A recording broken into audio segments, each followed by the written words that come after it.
Hi guys, welcome back to my channel. If you're new, my name is Kendall and I post bookish content.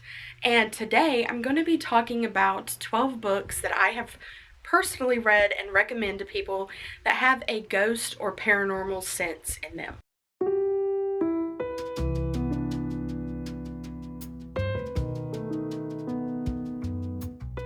Now, most of these books are spookier books that have ghosts in them, but some of them are very tame and some of them are more upbeat books, but they all have ghosts or a paranormal entity or something like that that is in them.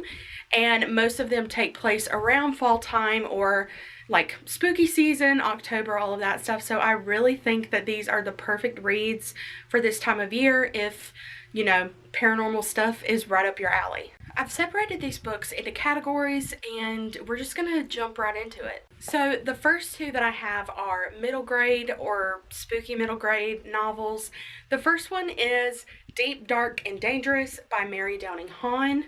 This is, again, it has a different cover now, but this is one of my favorite spooky middle grade novels of all time. I've read it multiple times. I actually read it earlier this year as a reread and it was still just as good as before, and it kind of meant more to me than it normally does. So we're following our main character, who is a 13-year-old girl. Her name is Allie and she lives with her mom and dad, but her aunt and her cousin come by the house and they are going to this cottage that they used to own by the sea.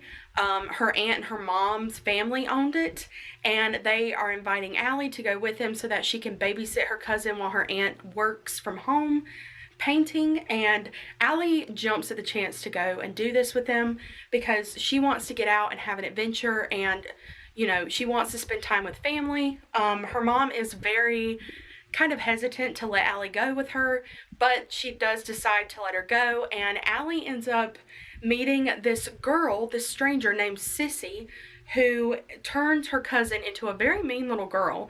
And you know, Sissy has this hold over, I think her cousin's name is Dulcie? No, that's her aunt. Emma. Emma is the cousin that Allie is babysitting for the summer, and Sissy and Emma just become this kind of rude pair of children, to be quite honest. And Allie cannot figure out who Sissy is. She has asked her aunt, her mom, she's asking people around town, and nobody knows who she's talking about, or nobody's telling her what they know. This one is just a really, really good, heartwarming horror novel for, you know, a younger audience. But Mary Downing Hahn is like the queen of spooky middle grade. I will die on that soapbox. I just think she's brilliant. I think she has a way of writing characters that you just kind of relate to and fall in love with and just root for. So if you are into like a coastal spooky setting, this is definitely one that you should pick up this fall. The other spooky middle grade that I recommend like all the time is What Lives in the Woods by Lindsay Curry.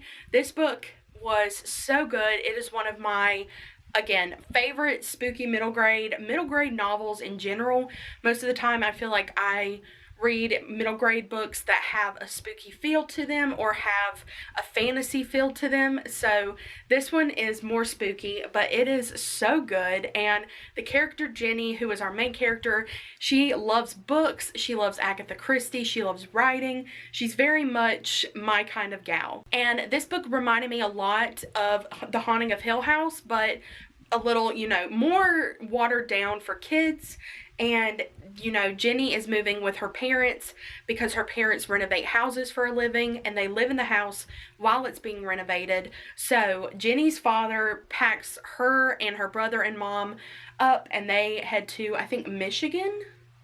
Yes, Michigan, for a month so that her family can restore this house. So all of her plans for the summer have kind of gone out the window. And as soon as she kind of gets into Michigan, people are already talking about the rumors that are behind this house that she's about to move into for a month. And she's already on edge. They have legends of creepy creatures that have like glowing eyes that attack people outside, and it is freaking her out. So Jenny is, you know, she's working on making a friend that she meets in Michigan. She's trying to salvage like a relationship with her brother, and she's also trying to figure out the mystery that lies behind this house and the things that are inside it.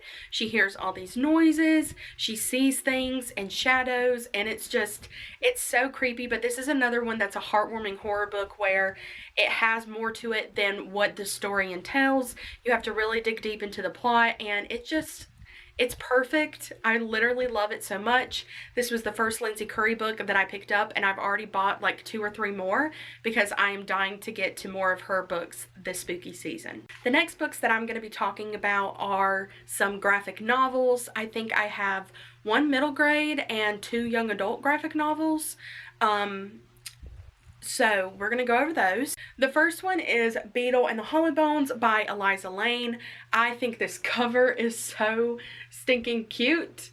The little like blob ghost is right there. He's pretty much the only kind of ghost I think that is in this book, but it was so cute. This is following a goblin witch named Beetle and Blob Ghost, who is her best friend. And Blob Ghost can't leave the mall because that is where he, I think, died, and that's where he has to stay. And he can't go outside of like the mall parking lot, I believe. But Beetle is always going to the mall to hang out with Blob Ghost because it's her best friend, and she just, you know, loves him. But they learn that the mall is going to be torn down, and Beetle is determined not to let that happen because she doesn't know what will happen to Blob Ghost if the mall, you know, all of a sudden disappears. And Beetle also has her like old ex-best friend named Kat, who is also a witch, come and start taking a witch apprenticeship, which Beetle really wanted for herself. So Beetle is also trying to rekindle that relationship that was lost and figure out what went wrong in it. So this is a really good story of friendship, but the colors in this are just so gorgeous for Halloween. They have a lot of dark colors, but they also have a lot of bright oranges and yellows, and it's just the cutest story ever. And it happens in a town called Aloes, which is so fun. And this is just also, it's a Stonewall Award winner. This is just a book that I don't hear enough about, and I think that it should be raved about. This next one is a newer graphic novel that came out last year, but it is so good and so worth reading, and that is Over My Dead Body by Sweeney Boo. She is one of my new favorite illustrators of all time. I have very few illustrators that just do it perfectly the way that I like them, and she definitely does. Let's see if you can see the way that she illustrates. It's gorgeous. But this one says, beware what lies waiting for you in the woods. Another school year begins at the Unwitty Hidden Institute of Witchcraft, and Abigail knows that this is the year she needs to buckle down, grow up, and start taking her studies seriously. But everything is thrown off course when her mentee, Noreen, goes missing. Abby's classmates are quick to put Noreen's disappearance behind them. The coven will find her, they say. They have it under control. But Abby can't let it go, and her search for answers leads her down a rabbit hole that uncovers more secrets than she can handle. As the mounting evidence steers her towards the untamed woods that surround the Institute, Abby begins to see that Noreen's disappearance has a lot in common with the story of another girl who went missing all those years ago. This book, I don't necessarily know if it has an actual ghost in it, but I do know that it has a lot of witchy vibes and also has a lot of paranormal, darker aspects to it. But again, the illustrations alone are enough for you to pick up this book, but the magic system, the dark academia vibes that you get from it, it is the perfect spooky season, cozy season read. Especially if you are looking for a graphic novel that is easy to read and get through, this is something you need to pick up. And the last graphic novel is one that is also one of my favorites, and it is Grimoire Noir by Vera Greentea and Yana Bogach. This one is so good. The cover is what sold me on it. I think it's so beautiful and kind of dark but magical at the same time. And the inside is very dark, very, very light color. There's a few greens and blues thrown in, and it gets a little brighter at the end. But this book, I don't hear much about these graphic novels, which kind of blows me away because I just feel like they are so good and need to be talked about. So Bucky is this boy who lives in a town where all the women are witches. His dad is the sheriff of this town, and he also lost his best friend because they left him to hang out with cooler people. And so he's kind of juggling how to live his life and be happy with himself and with who he is surrounded by. But then Bucky's little sister goes missing, and he is determined to figure out what happened to her, even when his dad and the police and everybody around him are telling him to stay out of it, that they will figure it out. He decides to take it into his own hands.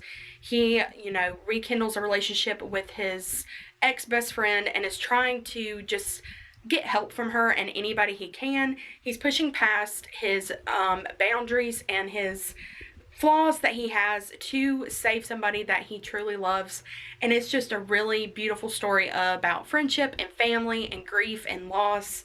But again, it has those dark, spooky, paranormal vibes that you want out of a graphic novel. Now we're moving on to young adult books. Some of these are fantasy and some of them are just young adult fiction, but I'm just going to categorize them as young adult. And I feel like this first one is going to be no surprise to anybody, and that is House of Salt and Sorrows by Erin A. Craig.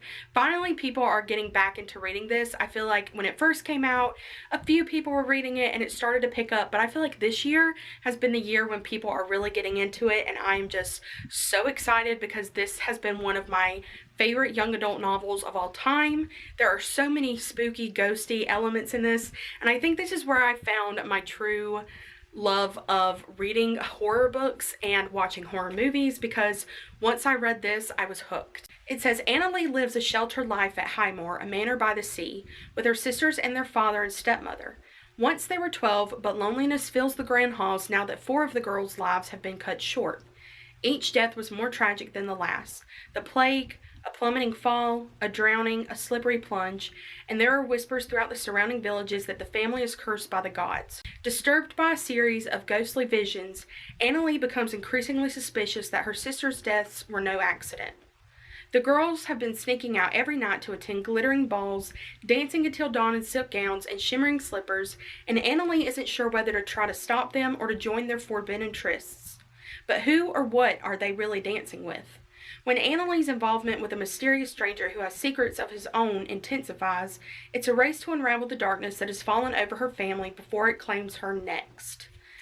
So if you don't know, this is a dark retelling of the 12 Dancing Princesses. I think it's kind of loosely based on that, but this book starts right into the scary, spooky death parts, and you immediately are thrown in with ghosts and different things happening in this kind of manor. And I love the thought of this manor being kind of over on a cliff where waves and dark waters are. It just really sets the vibe for what the book is about. It's also insane to me how crazy it just keeps happening over and over again, and nobody is really doing anything to stop it. And that's when Anna Lee comes in, and she's had enough because she doesn't want to lose any more sisters. And you have a little child who is 6 years old and is seeing ghosts. It gets insane. It really, really does. But it's so good. It's got that dark fantasy, spooky horror vibe. But again, this is one that it takes place around the water and the coast, and also is just very dark and stormy. So if that's what you're going for, going from summer into fall, this is a great one for a transitional read. The next one that I recommend is one that I read last year for the first time. This one is kind of an older one. It came out in 2017, so it's been out for a while, but it is so, so good, and I highly recommend listening to the audiobook with it because it just enhances the experience. And that is Rules for Vanishing by Kate Alice Marshall. This book takes place in the town of Briar Glen, and there are these students who every year go to find this creepy road that only appears one day out of the year, and there's supposed to be this creepy little ghost girl named Lucy who comes out on this road and gets you to follow her, but nobody knows what happens because nobody has ever gone through the road and ended up coming out alive, or coming out at all. So our main character Sarah, her sister Becca, went into the road of Briarglen, or that appears in Briarglen. And Sarah has never seen Becca again, but that is her best friend. So Sarah and a group of her friends set out to find her sister. And again, this is just a wild ride. You have no idea what's coming up next on this road. There are turns, there are like spooky houses, there are scary creatures, there are whispers and shadows. It is just so eerie, and it reminds me of walking through the woods at nighttime, and you just hear these sounds and you don't know what they are, so your mind starts associating them with like bad or creepy things. So that's kind of what this book feels like. It is great, again, when it's just like a dark and dreary day. That will give you the perfect ambiance to read this book with. And again, like I said, definitely listen to the audiobook if you just want to be immersed in this story. And the last young adult book that I have is Ferryman, or Ferryman, by Claire McFall. This series came out a while ago, but they are republishing the series from what I've understood. So these are all new covers, which I think are gorgeous. I think it has 4 books in the series, and the first 2 are out. The second one is called Trespassers, which looks like this. And I have yet to read it, but it looks so good. So in this novel, we're following our main character, Dylan, and it starts off with her getting on a train, and she is going to visit, I think, her dad or her mom, and she ends up immediately dying on the train. And she wakes up and she's on the train and she's very confused, and she sees this boy who she names Tristan because I think she says he looks like familiar to her, but she doesn't know why. But Tristan is a ferryman, and this is based off of the folk legends of ferrymen in the afterlife who are meant to carry you from where you died all the way to the afterlife. And so Dylan and Tristan set out on this journey, and they are having to walk, to me it feels like through fields or through the forest or different, sometimes it feels like open fields and sometimes it feels like they're surrounded by trees, but it's very dark where they are, and there are monsters that come out at certain periods. So when it starts getting dark at night, your best place is to try and find shelter, but there are only shelters in certain areas when you're traveling, so you have to make sure that you have enough time when you set out to journey, that you have enough time to get to your next area of rest. And Tristan and Dylan start kind of developing feelings for each other. It becomes very complicated, and this book kind of ends with a not a twist that you don't see coming, but kind of an ending you don't see coming. It definitely makes you want to pick up the next one. And again, this is another one that I haven't heard many people talk about, but I thought it was just a good novel. It's a very short read as well, so it's perfect for this time of year when you have a bunch of things going on. Okay, I thought I had 12 books to go over, but it turns out I just can't count. I have 11. So the next 3 are adult novels. This first one is a romance book, and it is The Dead Romantics by Ashley Poston. I know a lot of people have been getting into this one, and it is really good, and I quite enjoy it a lot. It says, romance is dead, but this isn't what she had in mind. Florence Day is the ghostwriter for one of the most prolific romance authors in the industry, and she has a problem. After a terrible breakup, she no longer believes in love. It's as good as dead. When her new editor, a too handsome mountain of a man, won't give her an extension on her book deadline, Florence prepares to kiss her career goodbye.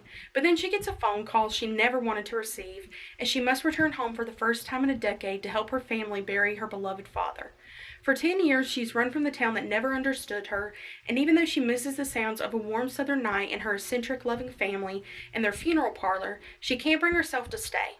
Her father's gone, yet everything else feels the same, and she hates it. Until she finds a ghost standing at the funeral parlor's front door, just as broad and infuriatingly handsome as ever, and he's just as confused about why he's there as she is. Romance is most certainly dead, but so is her new editor, and his unfinished business will have her second-guessing everything she's ever known about love stories. I'm not gonna lie, when I first started this book, I was kind of nervous about it. I didn't know how I felt about a human ghost relationship. I didn't know I just didn't know how that was gonna go. But once you get through like a quarter of the book and you get the background of who Florence is, why she sees ghosts, and just like what her background is with her family, you just fall in love with the characters, and I became so invested. I absolutely love this book. It is a beautiful story. Ashley Poston just has a way of writing that draws you in. Again, she has characters that are so relatable, and she is just a relatable person as well. So this one is a must read for ghost books. I couldn't go making a video about ghost paranormal books without mentioning one of the best ghost horror writers around, and that is Jennifer McMahon. This one specifically is the drowning kind because this is my favorite by her, but I have also read The Invited and The Winter People, and both of those also include paranormal ghost elements. What I really love about Jennifer McMahon's writing is that she does 2 separate timelines and multiple point of views. So you always have a story that kind of is happening in the past, but you don't really understand why you're learning that story.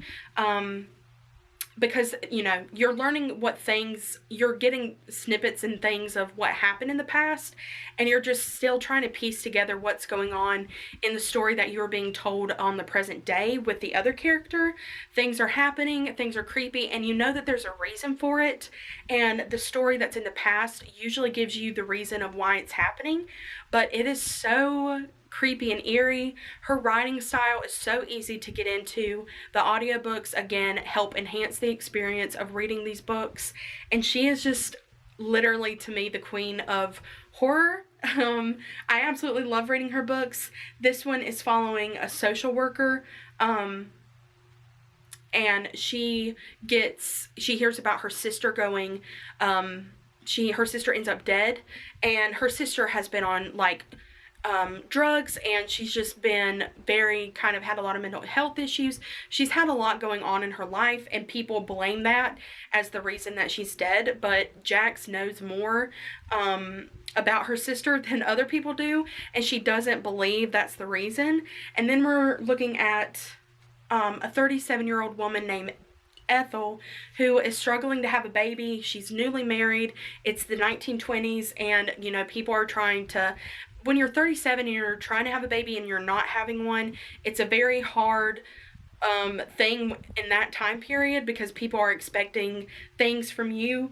And so, again, we're getting Ethel's story and we're getting Jax's story, and the way they intertwined, it was just brilliant, and I cannot get enough of this. And the last book that I'm going to mention is written by one of my favorite authors, if not my favorite author of all time, and that is How to Sell a Haunted House by Grady Hendrix. There has been a lot of controversy on this book. I feel like people read it and they either loved it or they hated it. I was in the crowd where I loved it. I have loved pretty much everything that he has written so far of what I've read, and this was no exception. I really, really loved the sibling dynamic in this book. The siblings, I can't remember, Louise has a brother. I think his name's Mark. Yes, Mark. So Louise and Mark have a struggling relationship, and it's really hard because Louise is the older sibling, and there has just been expectations set of her that were not set of Mark, and different things that she has had to handle.